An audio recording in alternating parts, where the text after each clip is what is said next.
তোমরা অনেকেই বলো ফৌজিদের লাইফটা কতটা সুন্দর, কত টাকা মাইনে পায়, কত লাক্সারি জীবন কাটায়। হ্যাঁ, সত্যি খুবই সুন্দর, কিন্তু পুজোর দিনগুলোতে পাশে পাবে না। পুজোতে সবাই তার হাজব্যান্ডের সঙ্গে ঘুরবে, ফ্যামিলির সাথে ঘুরবে, সবার সাথে ঘুরবে, কিন্তু আমরা ঘুরতে পারবো না। আমরা শখ করলে হবে না।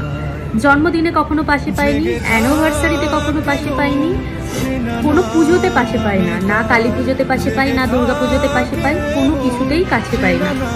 এটাই হচ্ছে আমাদের জীবন। হ্যাঁ, এটাই আমাদের লাক্সারি জীবন। যারা বলো তারা পুজোতে আনন্দে ঘুরতে পারবে, যদি সামান্য কিছু চাকরিও হয় সেটাতেও কিন্তু তবু শান্তি রয়েছে, কিন্তু আমাদের মনে শান্তি নেই।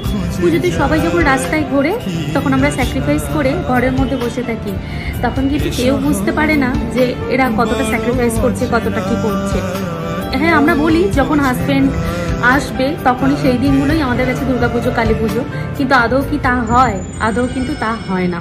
বাড়িতে আসার পরও নানা ফর্মালিটি পুরি করতে করতেই অর্ধেকটা টাইম চলে যায় ছুটি, তারপরও আমরা কিন্তু হাসি মুখে সব মেনে নিই। হ্যাঁ, এটাই হচ্ছে আমাদের জীবন।